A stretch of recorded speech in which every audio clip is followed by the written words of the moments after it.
Today I will discuss about water measuring devices. Day to day water is becoming a costly input in agriculture sector and other enterprises also, other industries also. The knowledge of the soil, water and plant is very essential to apply the water to the crops precisely and as for the required quantity. The irrigation design of the irrigation method and the planning of the cropping of the irrigation projects depend upon the discharge measurement or availability of the discharge. Drainage projects or government health engineering water supply systems also requires discharge measurements. The discharge measurement is also essential if the government agencies or if the public agencies are desired to charge the water rates to farmer on volume basis.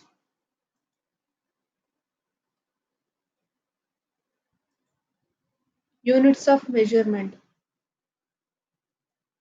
Water is measured.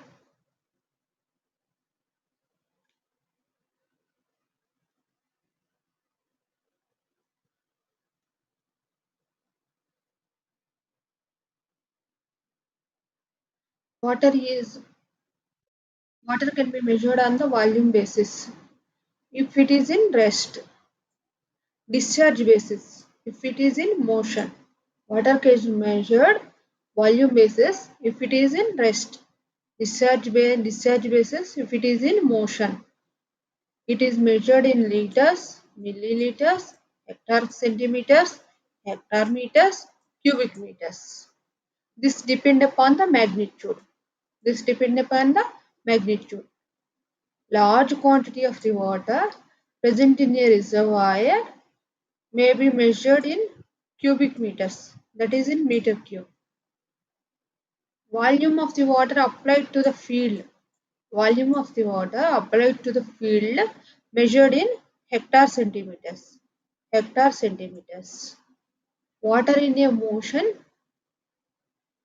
or a discharge can be measured as water in a motion, then it calculated based on the discharge. Water in rest, it is measured in volume basis. Discharge can be measured if water is in motion. Discharge can be measured as liter per second, liter per minute, cubic meter per hour, cubic meter per hour, etc. Discharge. Discharge is the volume of the water passing through a section per unit time. Discharge. It is the volume of the water passing through a section per unit time.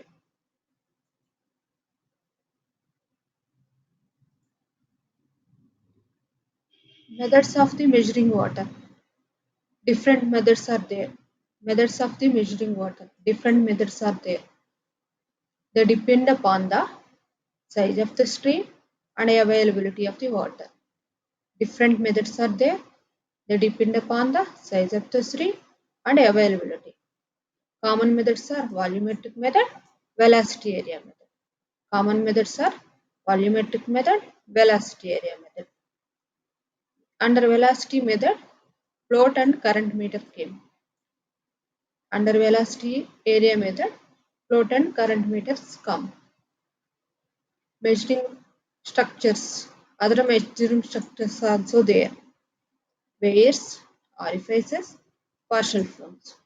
Weighers, orifices, partial flows. Today we will discuss about volumetric method and velocity area method, that is current method. Sorry, float method. Today we will discuss about volumetric method and float method.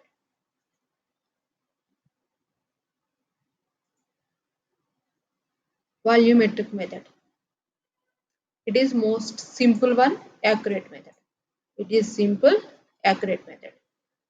It measures to small discharge. Small discharge through channels or pipe. It is used to measure small discharge through channel or pipe.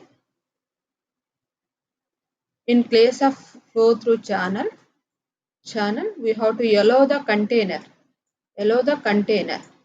Container may be placed below the channel. Container to be placed below the channel, which is useful for collection of discharge. Which is useful for collection of discharge. We have to note the time. We have to note the time also to fill known volume of the container. Time can be noted with the help of stopwatch. Time can be noted with the help of stopwatch. Discharge is obtained by volume to fill divided by required time. Volume by time. Discharge is obtained by dividing the volume by the required time. For example, 210 liters capacity. Volume is the 210 liters and time is the 30 seconds. 210 by 30, we will get the discharge, that is 7. LPS means liters per second. Volume by time. Volume divided by time, that gives the discharge, that is in liters per second.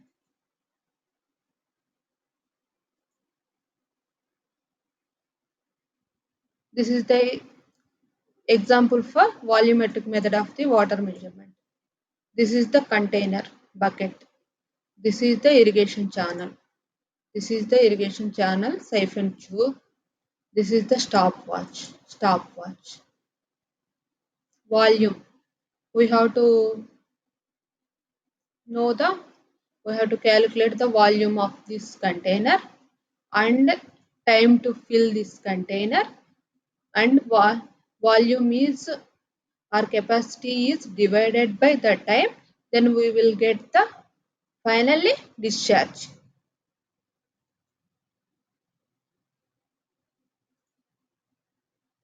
Float method. It is simple method. This is the simplest method and gives the appropriate velocity of the flow.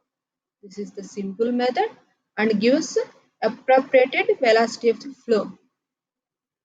Any object that flows in the water and does not obstruct wind. Any object that flows and does not obstruct wind, it is treated as a float.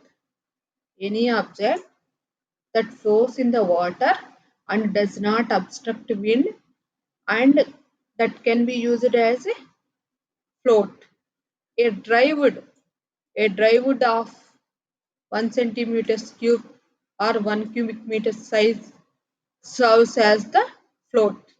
A dry wood 1 centimeter size. A dry wood is having the 1 centimeter size serves as the float. Now we have to calculate the discharge.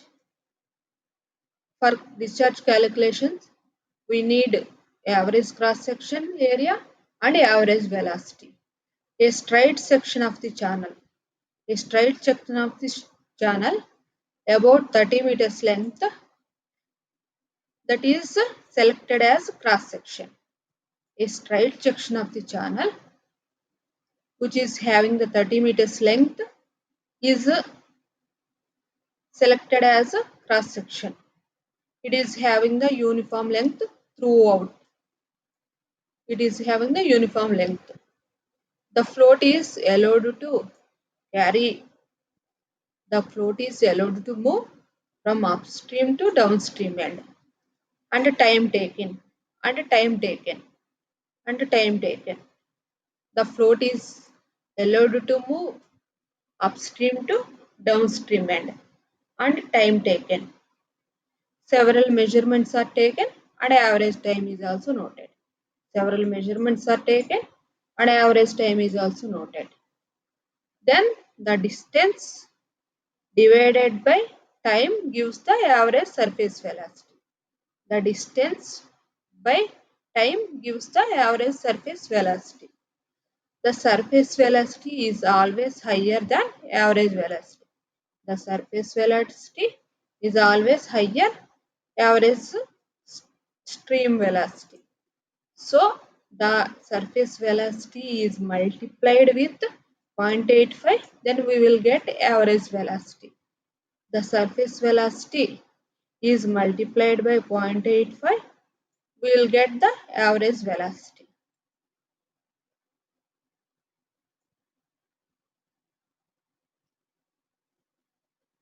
We already know about how to calculate the that is V, average V. We got the average V, average velocity. So now we have to know about the average A. The cross-sectional area of the stream is measured at least in three places. The cross-sectional area is taken measured in three places, that is minimum three places, and then average cross-sectional area is taken. Then the average velocity is multiplied by average cross-sectional area, then we will get the discharge Q, that is Q equal to A into V. Q equal to A into V. Q is the discharge, that is in meter cube per second.